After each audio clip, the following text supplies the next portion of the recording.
Hello everyone, कैसे हैं आप। आज हम लोग करने जा रहे हैं इम्पोर्टेंस या फिर significance of planning. There is a saying that if you have planned well, half of your work is done. अगर आपने प्लानिंग ढंग से कर ली तो आपका आधा काम तो तभी खत्म हो गया। तो इससे पता चलता है कि कितना इम्पोर्टेंस है प्लानिंग का ऑर्गेनाइजेशन के अंदर। तो आज हम यही पढ़ेंगे कि क्या क्या इम्पोर्टेंस है प्लानिंग के ऑर्गेनाइजेशन के अंदर। देखिए, सबसे पहला जो इम्पोर्टेंस है वो है प्लानिंग प्रोवाइड्स डायरेक्शन। प्लानिंग हमेशा डायरेक्शन देने का काम करती है। अगर प्रॉपर प्लानिंग होएगी ऑर्गेनाइजेशन के अंदर, तो जितने भी एम्प्लॉयज़ हैं उनको प्रॉपरली, अगर आप देखोगे, उनको डायरेक्शन मिलता है कि किस तरफ चलना है, काम को कैसे करना है। तो आप देख सकते हैं by stating in advance how the work is to be done, क्योंकि प्लानिंग में क्या होता है कि पहले ही से एडवांस में बता दिया जाता है कि काम को कैसे करना है।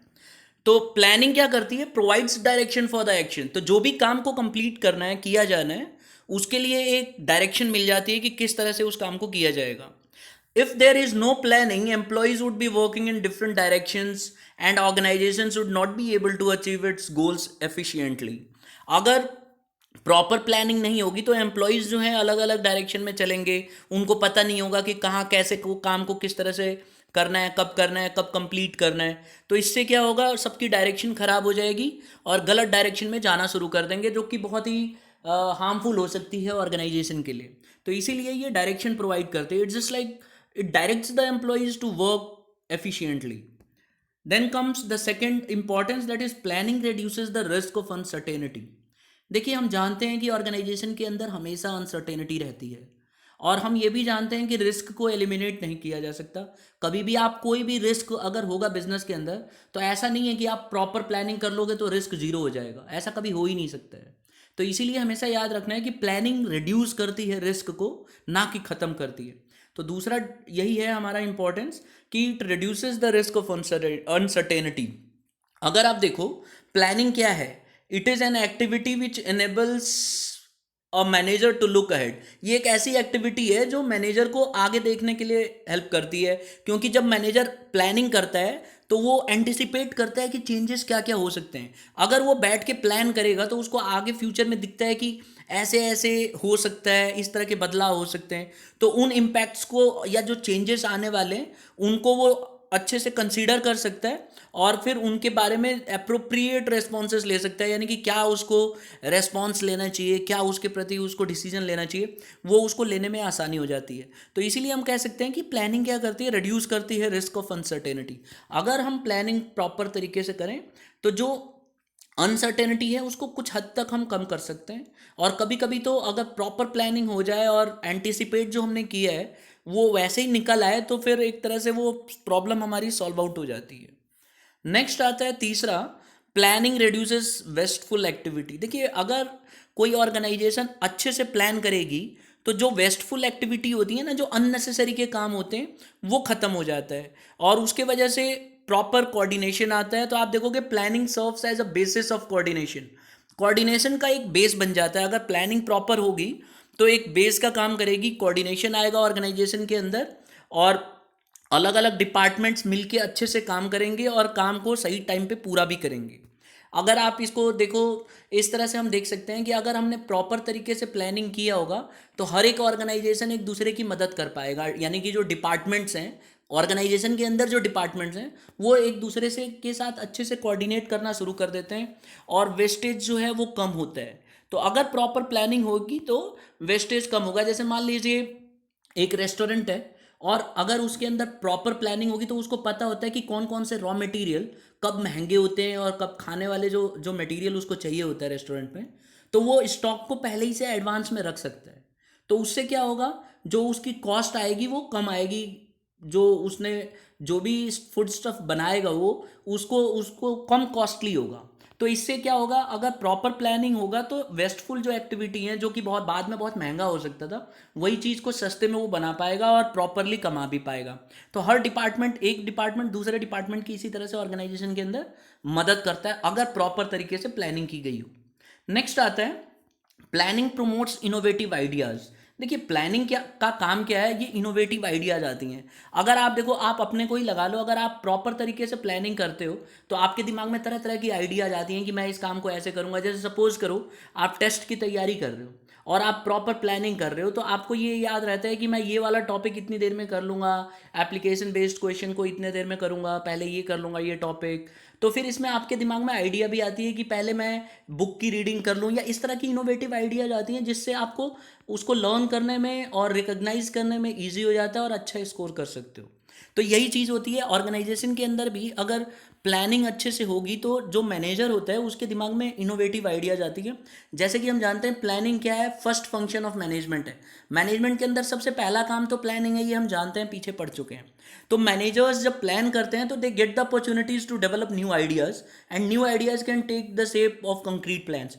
तो ये जो न्यू आइडियाज हैं उसके दिमाग में वो एक कंक्रीट प्लान बनाने में मदद करती हैं, और एक प्रॉपर तरीके से वो इनोवेटिव हो सकता है और उसमें अपना दिमाग लगा सकता है और उस काम को और प्रोडक्टिव बना सकता है और ज़्यादा से ज़्यादा प्रॉफिटेबल बना सकता है बिजनेस को। नेक्स्ट आता है प्लानिंग फैसिलिटेट्स डिसीजन मेकिंग। क्या प्लानिंग डिसीजन लेने में मदद करती है? तो आंसर है हाँ।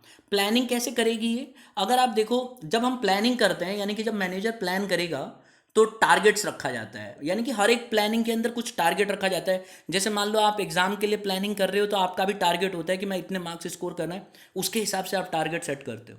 इसी तरह से मैनेजमेंट भी क्या करते हैं, टारगेट सेट करता है कि मुझे इतना सेल करना है, टर्नओवर इतना होना चाहिए, इतना मुझे प्रॉफिटेबल होनी चाहिए बिजनेस, इतना मुझे इस पर्टिकुलर मंथ में इतना अर्न करना चाहिए। तो ये सब टारगेट होते हैं उसके। तो the manager have to evaluate each alternative. तो जब वो टारगेट रख लेता है तो उसके पास जो अलग अलग आइडियाज़ होती हैं और अल्टरनेट होते हैं, कि बहुत सारे ऑप्शंस अवेलेबल होते हैं उसके पास, क्योंकि वो पहले ही बैठ के सोच रहा होता है। तो उन्हीं में से एक को चुनना होता है जो उसको लगता है कि ये सबसे बेस्ट रहेगा और सबसे ज़्यादा हेल्पफुल रहेगा प्रॉफिट अर्न करने में।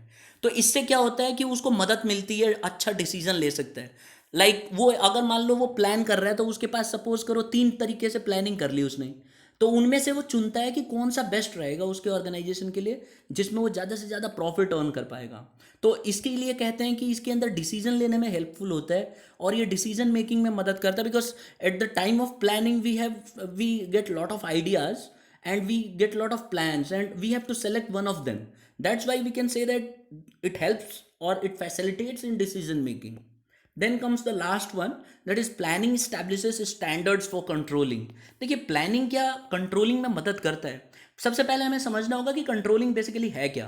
देखिए कंट्रोलिंग भी एक फंक्शन ऑफ मैनेजमेंट है, जिसके अंदर क्या होता है कि जब सारा काम कंप्लीट हो जाता है एंड में, तो ये मैनेजमेंट का सबसे लास्ट वाला फंक्शन है, जिसके अंदर वो क्या करता है कि जो भी उसने प्लान किया था शुरुआत में, उसको कंपेयर करता है कि आज के दिन जब ये काम पूरा हो गया है तो क्या उसने उसको अचीव कर लिया जो उसने प्लानिंग किया था शुरू में, कि इतना टारगेट। क्योंकि आपको याद होगा हम प्लानिंग करते समय हम क्या करते हैं, टारगेट सेट करते हैं। तो वो टारगेट को कंपेयर करता है अपने प्लानिंग से कि क्या वो टारगेट अचीव कर पाया जो उसने प्लान किया था। अगर वो टारगेट जितना उसने प्लान किया था अगर उससे कम है तो क्या कमी रह गई, कैसे उसको अचीव किया जाएगा। और अगर उसने थोड़ा ज़्यादा कर लिया, कई बार ऐसा होता है कि जो उसने टारगेट रखा था उससे कहीं ज़्यादा अच्छा अचीव कर लिया, इसका मतलब उसने प्लानिंग में गड़बड़ कर दी। तो उसको देखना होगा कि और अच्छा प्लानिंग करता तो और ज़्यादा कमा लेता, उसने अंडर एस्टिमेट कर लिया था। तो इसीलिए कंट्रोलिंग बहुत ही इंपॉर्टेंट पार्ट है, क्योंकि ये क्या करता है, ये जो हमने प्लानिंग किया था शुरू में, जो टारगेट सेट किया था, उसको कंपेयर करता है काम पूरा होने के बाद, और उसमें जो कमियां होती हैं वो कमियों को सुधार करता है और आगे फ्यूचर में और उसको इफेक्टिव बनाता है। तो प्लानिंग जो है, अगर इमेजिन करो प्लानिंग ही नहीं होती तो स्टैंडर्ड ही सेट नहीं होता, और स्टैंडर्ड सेट नहीं होता तो कंपेयर किस बात का करता हूँ। तो इसीलिए प्लानिंग कहा जाता है कि ये एक कंट्रोलिंग के लिए बेसिस है। अगर प्लानिंग नहीं होगी तो कंट्रोलिंग हो ही नहीं सकती। तो देखिए यहाँ पे लिखा है कि planning provides the standard. Planning standard set करता है जिसमें एक्चुअल परफॉर्मेंस को हम मेजर कर सकते हैं और इवेलुएट कर सकते हैं। तो कंट्रोलिंग ब्लाइंड है। अगर हम देखें जो लास्ट फंक्शन है मैनेजमेंट का, वो ब्लाइंड है विथआउट प्लानिंग, क्योंकि प्लानिंग ही तो उसको बेस का काम करती है। प्लानिंग नहीं रहेगी तो कंट्रोलिंग कहाँ से करेगा। तो that's why it establishes a standard for controlling. Okay, and if the planning is not available, if there is no planning, then it's useless, like controlling cannot be achieved at all. तो ये था। इसमें आप देखिए कोई भी importance जो है जस्ट लाइक एडवांटेज या सिग्निफिकेंस, तो जब भी ऐसे पूछा जाता है तो आप इसको रिकॉल करके इस तरह से याद रख सकते हो। मैं उम्मीद करता हूँ कि आपको टॉपिक समझ में आया होगा और इसको बहुत ही सिंपल वे में याद करना है। और ये जो जो हमारा कंटेंट है ये आप यूज़ कर सकते हो नोट्स में, और इसमें एक दो एग्जाम्पल अपने ऐड कर सकते हो। आई होप आपको समझ में आया होगा। Thank you for listening. अगर आपको वीडियो पसंद आई हो तो लाइक ज़रूर कीजिएगा और शेयर कीजिएगा, जिस आपको अगर लगता है कि किसी स्टूडेंट के काम आ सकता है तो आप इसको शेयर ज़रूर कीजिएगा और सब्सक्राइब कीजिएगा, जिससे कि वीडियो आपको अपडेट्स मिलते रहें। Thank you for listening.